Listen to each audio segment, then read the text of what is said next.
आपका स्वागत है मेरा YouTube channel maths with Amarja में। इस वीडियो में हम क्लास 10th का जो स्टैंडर्ड मैथ का कोड नंबर 30/1/2 है, जो दिनांक 11 मार्च 2024 को जो प्रश्न पत्र पूछा गया था स्टैंडर्ड मैथ का, उसका पार्ट बी लेकर के उपस्थित हूँ। इस वीडियो में हम पार्ट 2 के बारे में डिस्कस करेंगे।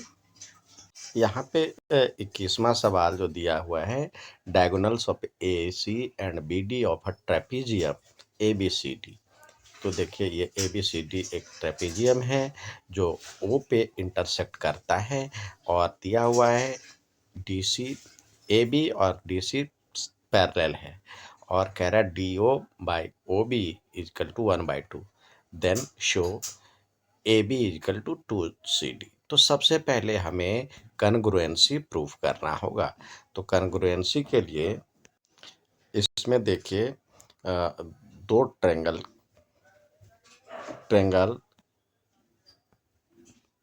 ए ओ बी और एंड ट्रेंगल डी ओ सी में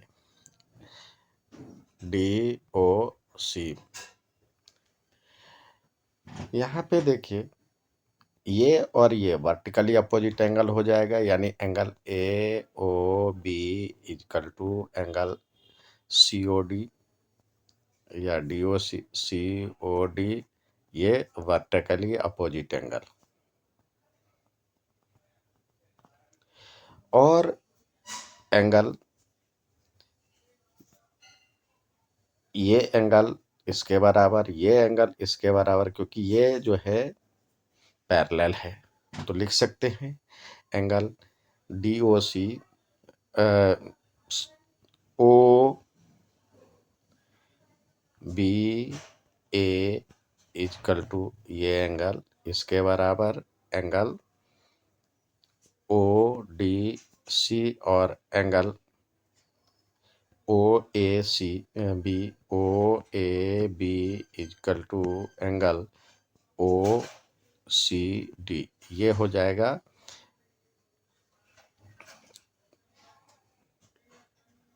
interior angle of alternate interior angle. तो इस तरह से ए सिमिलैरिटी से ट्रेंगल ए ओ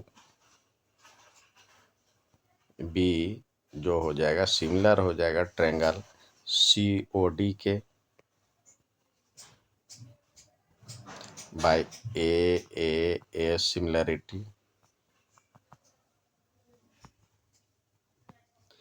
अब ये बराबर हो जाएगा तो कॉरस्पॉन्डिंग साइड का जो रेशियो होगा वो बराबर होगा। तो लिखें ओ डी, इसके लिए ओ बी अपॉन में ओ डी, ओ को बी अपॉन में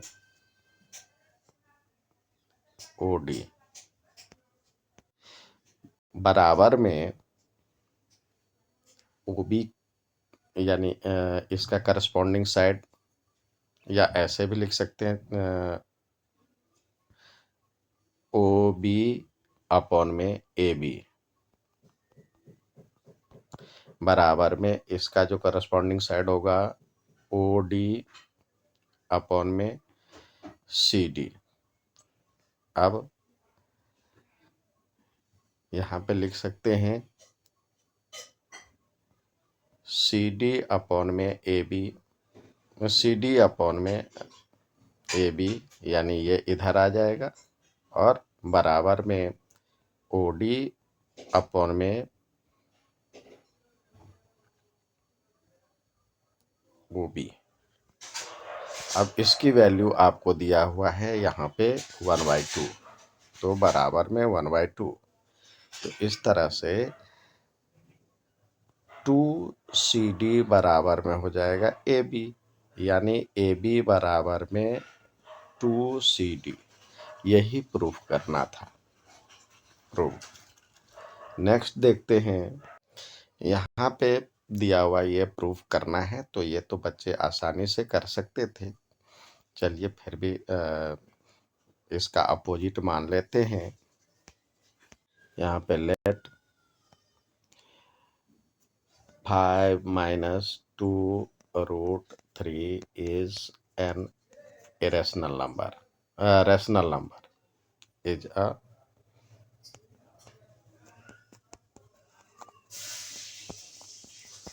ये रैशनल नंबर है। तो late 5 minus 2 root 3 is equal to a by b, where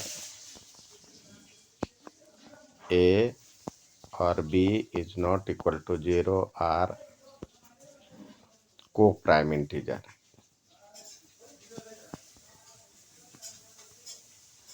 अब 5 minus 2 root 3 बराबर में a by b हो गया। तो 5 बराबर में हो जाएगा a by b plus 2 root 3। अब ये इसका साइड चेंज कर लें, ये a by b का, तो ये हो जाएगा 5 minus a by b is equal to 2 root 3। अब √3 बराबर में 5 minus a by b upon में पूरे के अपॉन में यहाँ पे 2 डाल दी। तो ये हो जाएगा, देखिए ये तो ये इरेशनल है, रैशनल है और ये इरेशनल है, which is contradicting, so our assumption is wrong। so 5 minus जो दिया हुआ है 5 minus 2 root 3 is an irrational number। Next देखते हैं। अब इसका अथवा पार्ट जो और पार्ट है उसको देखते हैं।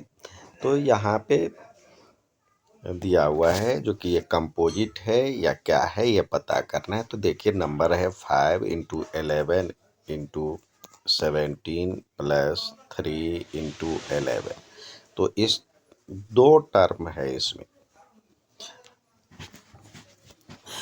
तो इसमें देखिए 11 कॉमन है, 11 इधर हो जाएगा 5 × 17 प्लस 3। अब इसके क्या हो जाएंगे, एक 11 भी फैक्टर होगा तो इट हैज मोर देन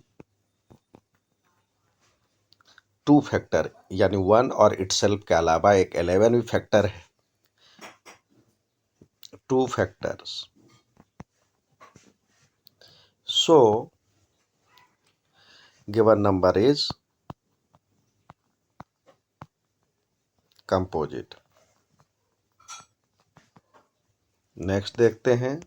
यहाँ पे दिया हुआ है जो कि इसको लीनियर इक्वेशन को सॉल्व करना है।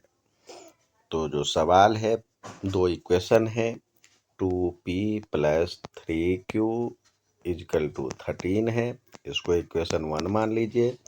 और 5p - 4q = -2 है, इसको इक्वेशन 2 मान लीजिए। अब किसी एक को बराबर कीजिए, इक्वेशन p को बराबर करना चाहते हो तो 1 और 2 को, इसको हम 5 से 1 को 5 से मल्टीप्लाई कर दे, 2 को 2 से मल्टीप्लाई कर दे तो ये 10 हो जाएगा। दोनों में सेम साइन है तो ये हम सेम साइन होता है तो माइनस करते हैं। तो पहला इक्वेशन हो जाएगा 10p + 5 3 = 15, q = 65। और ये हो जाएगा 10p माइनस, और 4 को 2 से करेंगे तो 8q = -4। अब माइनस कर रहे हैं तो ये इस तरह हो जाएगा। तो ये आपका हो जाएगा, ये तो कट गया, ये हो जाएगा 23q = 69। तो q = 3 हो जाएगा। अब क्यू को बराबर करते हैं या वैल्यू रख लेते हैं तो भी निकल जाएगा। 1 और 2 में चलते हैं तो 1 को यहाँ इसको 4 से इसको 3 से कर दे तो यानी 1 को 4 से और इसको 3 से मल्टीप्लाई करेंगे। दोनों में डिफरेंट साइन है तो प्लस करेंगे। तो जब हम 4 से करेंगे तो ये 4 2 जा 8p प्लस 4 3 जा 12q और 13 जो 52 और ये हो जाएगा 15p और माइनस 4 3 जा 12q और माइनस 4 इसको 3 से कर रहे हैं तो -6। जब सॉल्व करेंगे तो ये कट जाएगा, ये हो जाएगा 23p इजकल टू हो जाएगा 46। तो p इजकल टू 2 हो गया। तो इस तरह से p बराबर में 2 और q बराबर में 3 इसका आंसर हो जाएगा। नेक्स्ट देखते हैं।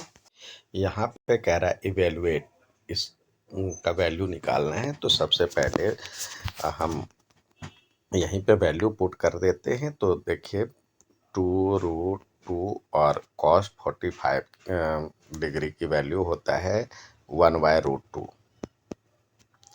और sin 30 की वैल्यू होता है 1/2 प्लस में 2√3 और cos 30 की वैल्यू होता है √3/2। तो यहाँ पे ये तो कट जाएगा तो ये हो जाएगा और ये भी कट जाएगा तो ये आपका हो जाएगा 1 और प्लस में यहाँ 2 कट जाएगा और √3 को √3 से मल्टीप्लाई करेंगे तो 3 हो जाएगा। तो ये 4 हो गया इसका आंसर। नेक्स्ट सवाल देखते हैं। इसका बी पार्ट जो है इसमें ए की वैल्यू दिया हुआ है ये और बी की वैल्यू दिया हुआ है। तो पहले LHS निकाल लेते हैं। LHS क्या है? साइन ए प्लस बी। तो क्या हो जाएगा? साइन 60 प्लस 30 डिग्री तो साइन 90 की वैल्यू क्या हो जाएगी? 1। अब RHS चलते हैं। RHS में दिया हुआ है sine A cos B plus cos A sine B. तो वैल्यू पुट करते हैं। Sine 60 degree cos 30 degree plus cos 60 degree sine 30 degree. तो कॉस 60 की वैल्यू होता है √3/2 और इसकी भी वैल्यू कॉस साइन 60 की वैल्यू ये होता है, कॉस 30 की वैल्यू √3/2 ही होता है प्लस कॉस 60 की वैल्यू 1/2 होता है और साइन 30 की भी वैल्यू 1/2 होता है।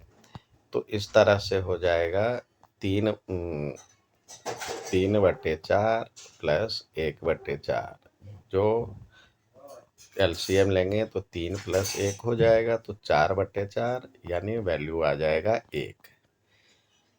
तो इसका आंसर आ गया 1। नेक्स्ट सवाल देखते हैं।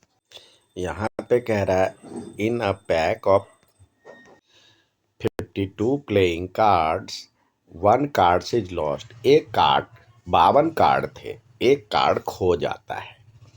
From the remaining cards, a card is drawn at random. Find the probability that the drawn card is Queen of Heart. If lost card is black card.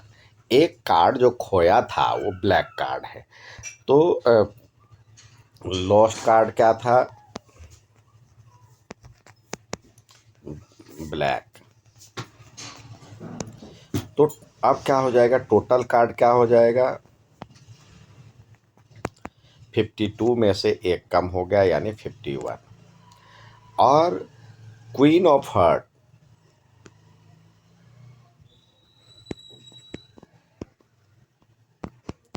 तो एक ही होगा, एक है। तो प्रोबेबिलिटी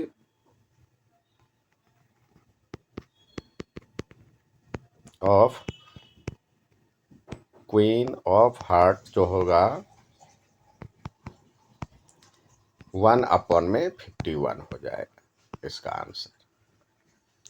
तो ये सेक्शन बी का आंसर था। उम्मीद है समझ में आएगा। अच्छा लगे तो लाइक, सब्सक्राइब, शेयर जरूर करें। धन्यवाद।